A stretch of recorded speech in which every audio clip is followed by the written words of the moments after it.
तो आज हम ऋषि कपूर के जीवन और उनके करियर पर एक गहरी नज़र डाल रहे हैं। हमारे पास ऋषि कपूर की पूरी कहानी .pdf के कुछ हिस्से हैं। ये दस्तावेज उनके सफ़र की एक झलक देता है। हमारा मकसद सिर्फ कहानी दोहराना नहीं, बल्कि इस मशहूर अभिनेता के जीवन के उन खास पलों और उनकी विरासत को थोड़ा और समझना है। शुरुआत में ही उन्होंने अपने बारे में एक बड़ी मजेदार बात कही थी। सोर्स में है ये। कहते हैं, न मैं अमिताभ बच्चन था, न मैं राजेश खन्ना, न ही मैं किसी और की तरह हैंडसम था, लेकिन मेरे पास कुछ था। हाँ यार, मेरे पास कुछ था, जिसे लस्ट फॉर वर्क कहते हैं। तो चलिए इसी लस्ट फॉर वर्क को थोड़ा करीब से देखते हैं उनके सफ़र में। जन्म तो उनका 4 सितंबर 1952 को मुंबई में हुआ, कपूर खानदान में, राज कपूर के बेटे, पृथ्वीराज कपूर के पोते। विरासत तो खैर जबरदस्त थी ही। बिल्कुल, शम्मी कपूर, शशि कपूर जैसे दिग्गज चाचा थे। सही। लेकिन पर्दे पर उनकी पहली झलक, सोर्स बताता है, बहुत पहले मिल गई थी। 1955 की फिल्म थी श्री 420। उसमें वो गाना है ना, प्यार हुआ इकरार हुआ है। हाँ, वो बारिश वाला गाना। उसी में जो छोटे बच्चे छाता लेकर चलते हैं, उनमें से एक ऋषि कपूर थे। अरे वाह, ये तो कम लोगों को पता होगा। हाँ, लेकिन उनकी, जैसे कहते हैं, औपचारिक शुरुआत वो हुई 1970 में अपने पिता की फिल्म मेरा नाम जोकर में। हाँ, उसमें उन्होंने राज कपूर के बचपन का रोल किया था। बिल्कुल, और उसी रोल के लिए उन्हें सर्वश्रेष्ठ बाल कलाकार का राष्ट्रीय फिल्म पुरस्कार भी मिला। तो आप देखिए, टैलेंट की पहचान तो बहुत शुरुआत में ही हो गई थी। सही।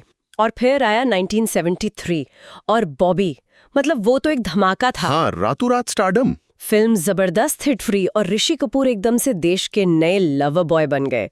गाने तो आज तक याद है, हम तुम एक कमरे में बंद हो, मैं शायर तो नहीं। बिल्कुल, और सोर्स भी बॉबी की सफलता पर जोर देता है।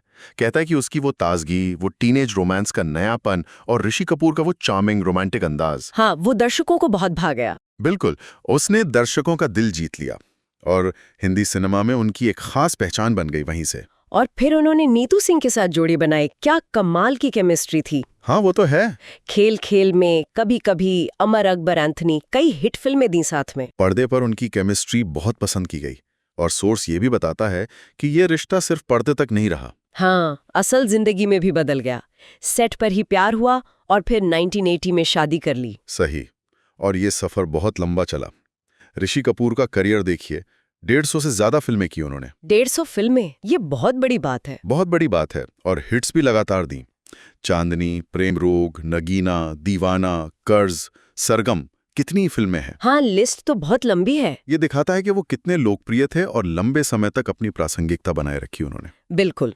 और जो बात मुझे बहुत दिलचस्प लगती है, जिसका जिक्र सोर्स में भी है, वो है 2000 के दशक के बाद उनका बदलाव। हाँ, वो कैरेक्टर रोल्स वाला फेज। हाँ, लवर बॉय इमेज से निकलकर उन्होंने कैसे अलग अलग किरदार निभाए।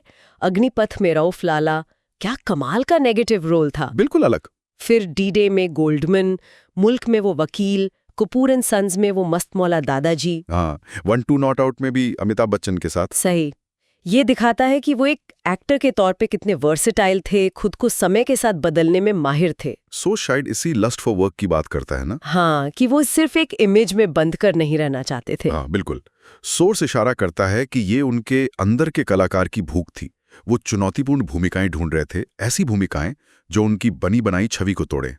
ये उनके काम के प्रति जुनून को दिखाता है। फिर 2018 में उन्हें कैंसर का पता चला, इलाज के लिए न्यूयॉर्क गए। ये सब खबरों में था। हाँ, वो दौर काफी मुश्किल रहा होगा उनके लिए और परिवार के लिए। भारत लौटने के बाद भी उन्होंने काम जारी रखा, लेकिन अफसोस 30 अप्रैल 2020 को उनका निधन हो गया। उनकी विरासत सिर्फ फिल्में नहीं है। सोर्स उनकी आत्मकथा खुल्लम खुल्ला ऋषि कपूर अनसेंसर्ड का भी जिक्र करता है। हाँ, वो अपनी बेबाकी के लिए जाने जाते थे। बिल्कुल, किताब का नाम ही काफी है। और सोर्स कहता है कि ये बेबाकी सिर्फ बातों में नहीं थी, उनके काम चुनने के फैसलों में भी दिखती थी। उनका वो कथन फिर से याद आता है, मेरा मानना है कि काम करना जुनून है। अगर आपको काम मिलता है और आप काम नहीं करते हैं, वो आलस है। ये इनके पूरे करियर का निचोड़ लगता है। तो हमने देखा कैसे कपूर खानदान के इस चिराग ने बॉबी से शुरुआत की, दशकों तक रोमांटिक हीरो बनकर राज किया और फिर कैरेक्टर रोल्स में भी अपनी एक्टिंग का लोहा मनवाया। हाँ, बेबाकी और काम के प्रति वो जबरदस्त जुनून, शायद यही ऋषि कपूर की पहचान है जो सोर्स से उभर कर सामने आती है। और आखिर में एक विचार छोड़ जाते हैं। सोर्स में उनका एक कोट है, जब मैं मरूंगा तो मुझे यकीन है कि मैं शांति से मरूंगा। अब उनके पूरे जीवन को देखें, वो स्टारडम, वो उतार चढ़ाव, निजी जिंदगी की बातें, उनका वो बिंदास अंदाज, और फिर आखिर में बीमारी से वो लड़ाई। हाँ। तो ये सोचना दिलचस्प है कि उनके लिए उस शांति का असली मतलब क्या रहा होगा। क्या वो उन्हें मिली होगी? ये एक सवाल है जो उनके जटिल व्यक्तित्व के बारे में सोचने पर मजबूर करता है।